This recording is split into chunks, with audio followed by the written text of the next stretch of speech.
training, I explain how to write clear sentences and words. Address the reader directly using you and your, not employees or staff. You're writing to an individual, not a group, even though you're sending the email to a number of people. Refer to yourself as I or me, and refer to all of you as we or us. Write simple, complete sentences that are easy to read. Write as you would speak.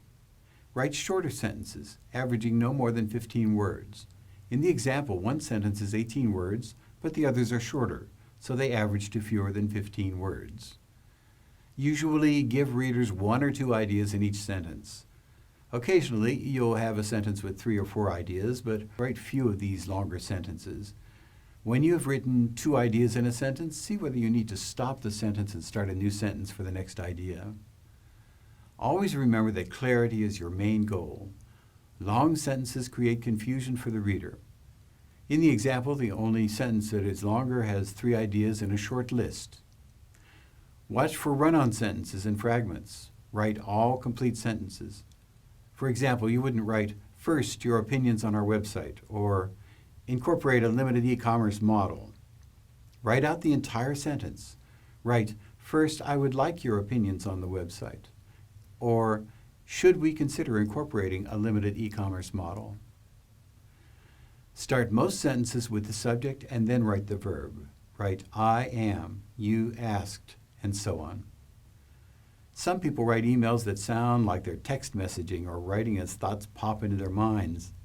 Don't drop articles, a, an, and the, and the other glue words that hold sentences together, thinking that the email will be quicker to write or that the reader will pick up on the missing words. Dropping words makes the writing more difficult to read and saves very little time.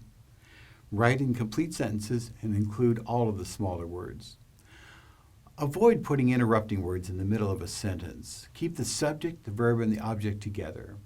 Instead of "second, we need to place, as most of you have said," write, "Second, most of you have said we need to place."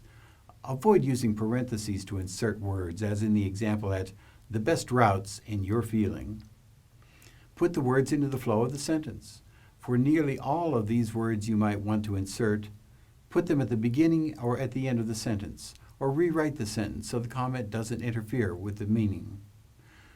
Use the same simple, clear words you would use if you were speaking. If you wouldn't say it, don't write it. Be simple and clear. That makes good business writing. For example, instead of "preceding year," just write "last year." Instead of "for the reason that," just write "because." Instead of "are of the opinion," write "believe."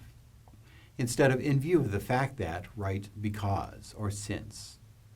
There are many more of these types of words, too many to list. You don't need to know them all. You just need to know that if you wouldn't say it to someone that you were sitting across from talking, don't write it in an email. Don't use archaic, stilted words. Some words have hung around business writing since the 18th century. Don't use them. For example, instead of "as per your letter," just write "in your letter." Instead of "we are in receipt of," write "we received." Instead of "kindly advise," just write "let us know." Instead of "attached please find," just write "attached is." Don't use these words at all. "Permit me to say that," "it is a fact that," "pursuant to," "please be advised." Don't use those at all. Don't write a sentence in an email like this: "As per your email of 10 January, we wish to inform you that it is our intention to alter the user interface such that it will have ease of use in greater measure than you may have experienced at the present moment." Instead, write using the words that you would use if you were speaking to the person. On January 10th, you sent an email asking whether we were going to simplify the user interface. We want you to know that we plan to improve the user interface so it is easier to use than your current version. It's simple as that. Use key terms consistently. This is an example of a paragraph from an email that is unnecessarily confusing. It changes the key terms. The 2 key terms are training and remote sites. However, the writer changes training to endeavor and meetings. She changes remote sites to distance learning location and regional classrooms. The reader can't tell whether distance learning location and regional classrooms are different from remote sites. Changing the key terms confuses readers. Once you introduce a concept using a word, don't change the word or phrase. If you do, the reader may assume that a new word means a new concept. That creates confusion. You learned in high school English that to make the writing sound good, you should avoid repeating words. That's good advice for words that carry no essential meaning, such as upon or also. However, don't use alternative words for the key terms. Use them over and over again without changing them. In this case, the writer should have used the key terms training and remote sites throughout, even if she used them a dozen times. This is the text with consistent key terms. You can see that the writer uses the key term training in all places referring to training, and remote sites in all places referring to remote sites. Use the key terms consistently. That makes the writing clear. Another way you will make your emails clear and easy to understand is by using simple punctuation. Don't use dashes, semicolons, or ellipses. That's the 3 dots in a row. These forms of punctuation create complicated sentences and make the relationships among ideas unclear. The problem is that most business writers don't know how to use these punctuation marks, and most readers don't know how to read them. Don't use slashes. Readers can't tell what the slash means. In the case of a supervisor/authorized signer, is the reader to bring a supervisor who is an authorized signer, a supervisor or an authorized signer, a supervisor the reader will designate as the authorized signer, or someone else? The reader can't tell. Instead, use the word or words the slash stands for. However, if a slash is part of a company name or official designation, use it. Don't use brackets. Writers often use them as substitutes for parentheses. Other punctuation that's simpler than these work better.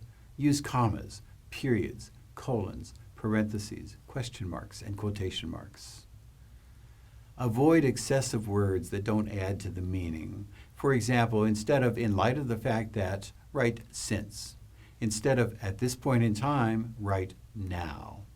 Instead of "on the grounds that," write "because." Instead of "in the event that," write "if." There are many more of these wordy phrases you can eliminate by using 1 or 2 short words. As you edit your email, look for them and use the shorter, simpler wording. Just omit "it has come to my attention," and please note that. Instead, start with whatever follows. Edit and proofread all of your email. If you have problems with spelling and grammar, write your emails in Word and paste them into the email. Set Word to check spelling and grammar as you type so you see a problem as soon as you type it. Set your email program to check your spelling. After you've finished your email, reread it to edit anything that may be unclear.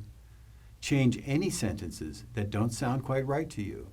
They may sound difficult or awkward. Change long sentences to short, simple sentences. Finally, proofread every email before you send it. Read it at least once, looking for errors. Remember to proofread the subject line.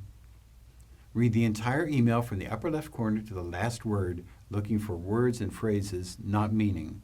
Look for errors. If you change something as you proofread, go back and take a second look at it. Errors creep in when you make changes and don't think to double-check them. These are the important points you should consider when writing the message and closing. Divide the email into sections and open each with the name of the section.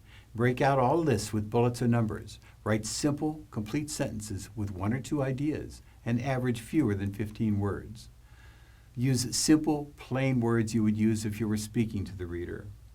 Edit and proofread every email. Follow these guidelines to write sentences and words that will convey your message to the reader most clearly and correctly the first time, every time.